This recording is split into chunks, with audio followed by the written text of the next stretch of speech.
What's going on, guys? We are shifting gears here. The Jeep moves under its own power. We need to finish the drive shafts and get the exhaust done, and that's pretty much all that needs. My buddy kind of blew up his Trailblazer SS. So this is an 06 Trailblazer SS with the LS2 in it, and it's got knocking noises and a crazy loud chirping noise, so probably spun a bearing. So we're gonna pull this thing out and rebuild it and give it a few upgrades. We got a sloppy stage 2 cam we're going to put in it, rocker arm trunnion upgrade, valve spring upgrade, LS7 lifters, ARP head bolts, you know, all the good stuff. So stay tuned, stick around, and we'll get right into it.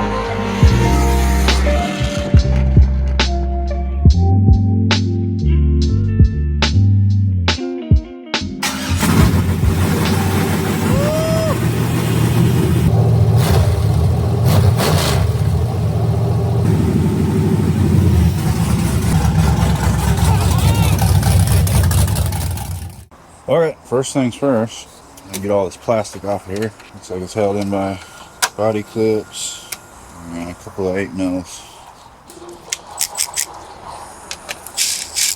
Maybe not, like 7s maybe.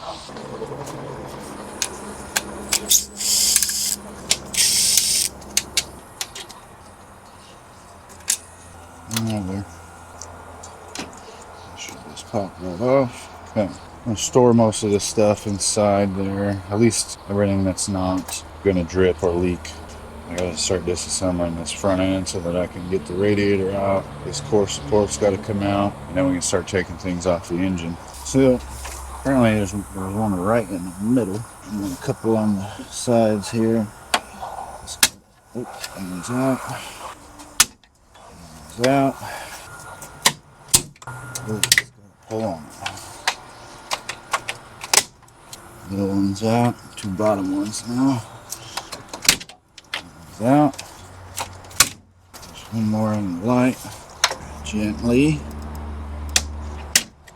There we go. Goes off. Not a scratch. Knock on wood. Nope, not gonna knock on wood because that's demonic. I will say, instead of knock on wood, please God, allow me to do this job to the best of my abilities, unwavering, unafraid, and to the best quality that I can. In Jesus' name I pray. Amen. Thank you, Lord, for giving me the skill set you have blessed me with to do these jobs for my friends and family. I will use them to the best of my ability to help people in need. Amen. Okay. Need this back. Ooh. Yep. That'll do. Need to just unplug. There we go. Headlight. There we go. Bottom needs to come up first. Like that. And there we go. Now, there's a little tab back behind here that this bumper just locks into. Of course, I'm going to take those off first. Those look like 10 mils. Something in the way. Push that. Now, unplug the fog light. Push down. The other one's gone, so now pushing this tab. Ow, my finger. Oh. Ouch. Okay, we're gonna get something else to push that in with. Oh. Okay. Anyways, hurts so good. Not really, but it hurts pretty bad. There we go. Okay, now there's a clip there. Okay, hey, right down now. Oh, that one came right out. Okay.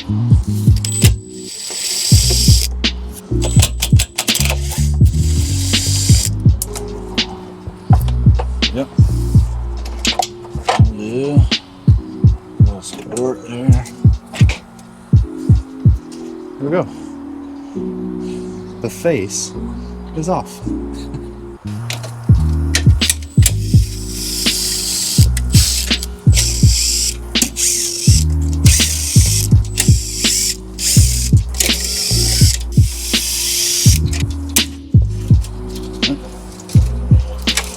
Yeah.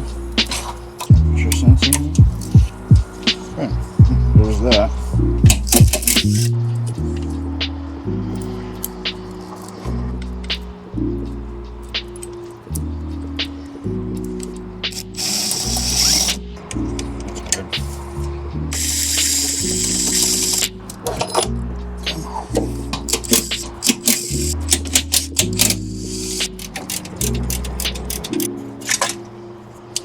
And boom. You guys off there. Throw that back in there loosely. So there's that. That was actually pretty simple to get the front end off of this thing. That'll give us a big channel to remove the engine out of, as long as this has a way to like drop down, because I don't want to disconnect that, because that's just extra money going to have it repressurized and stuff like that. So we'll see what we can do there, but the radiator should just come right out after I disconnect it and drain it and get the fan out, and the shroud and whatnot should just come right out. But yeah, other than that, we can just start disassembling. I'm gonna disassemble the engine as much as I can while it's in there. That way it's just easier to pull out smaller package. You know, I'm gonna take the intake off, the headers. The four-wheel drive on these is extremely strange, because the differential bolts to the side of the oil pan, and it has a shaft going through a tunnel in the oil pan to the other side, and then the CV axles connect to that. So I've heard a lot of people just unbolting the oil pan from the engine and then lifting the engine out that way. That way they don't have to mess with that, because in order to get the CV axles out, you got to tear apart the whole front end basically. And well, you know, and if I can avoid doing that, that would be cool. I actually have a differential from, it's not a Trailblazer SS, but it uses the same differential. But yeah, bolts to the side of the oil pan this way. This bolts to the other side, and there's a shaft going through the middle. This shaft actually comes out of both of these. So I might be able to just unbolt it and scoot the engine over once I have it unmounted and pop that off of there. This one will just fall out. So I'm gonna try that before I have to tear apart the front end. So hopefully that works. But yeah, let's continue on here. I gotta charge my camera, and I'm gonna go eat something for lunch. So.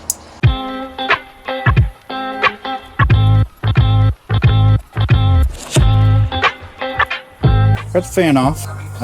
They make a tool to hold this. That's why there's holes in this thing here. But I just use a pair of these. They work just the same. Fit right in there. If you go deep enough, they stop themselves, stopping this from moving. And you can just get an adjustable wrench on there and pop it off. It's not really on there that tight. It doesn't take a whole lot of effort. But now I can pull the water pump off.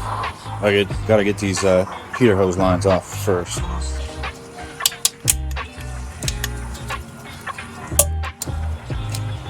Okay, those are off. Those out of the way.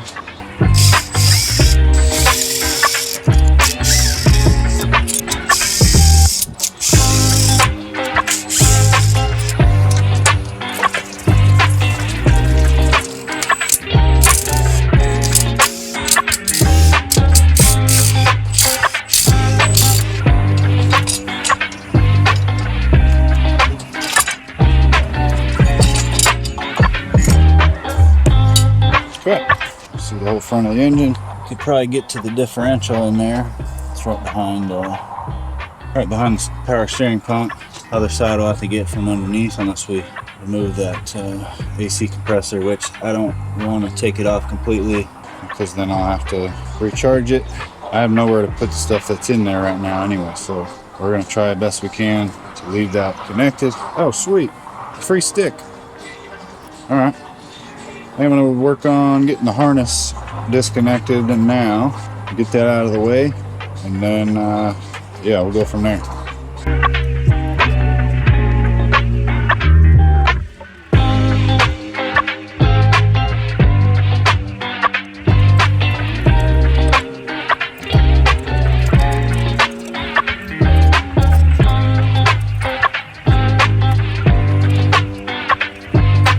Intake's off.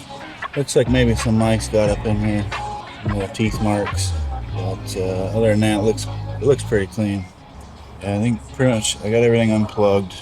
Besides all the stuff underneath, I gotta get the starter stuff and the knock sensors and all that unplugged and get that harness out of the way. And I gotta get the transmission unbolted along with the torque converter and all that. So, all right, guys.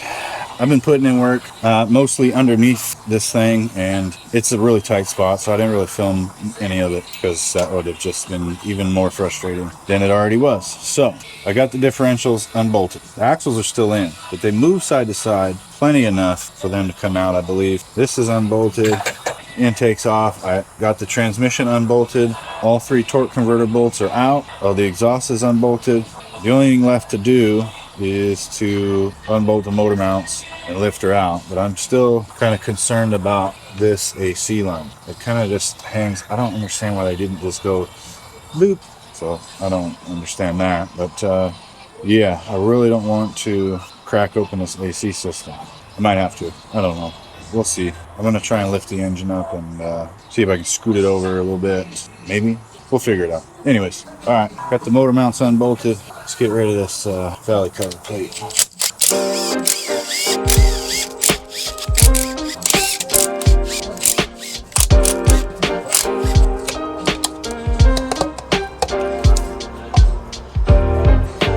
Boom.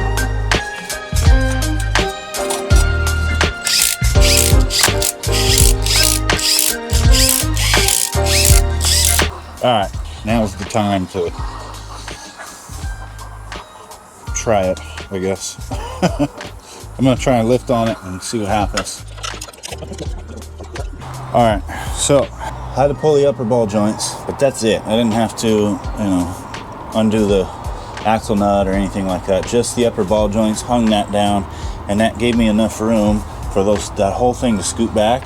And now the shaft inside the oil pan is completely out of both sides, so I should just be able to lift the engine out now. So let's do that.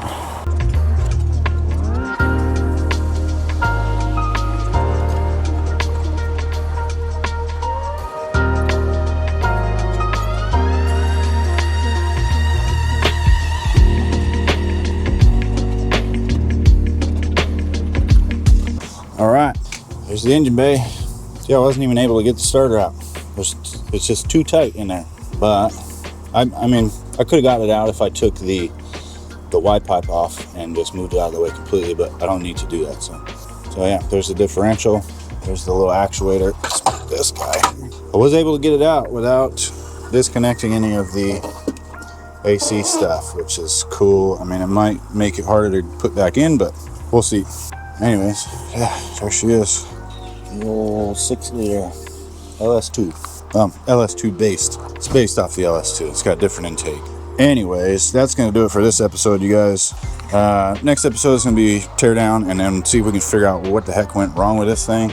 And then we'll rebuild it and throw it back in. So stay tuned, you guys. Thank you for watching. And please like and subscribe. Yeah, appreciate you. Have a good one.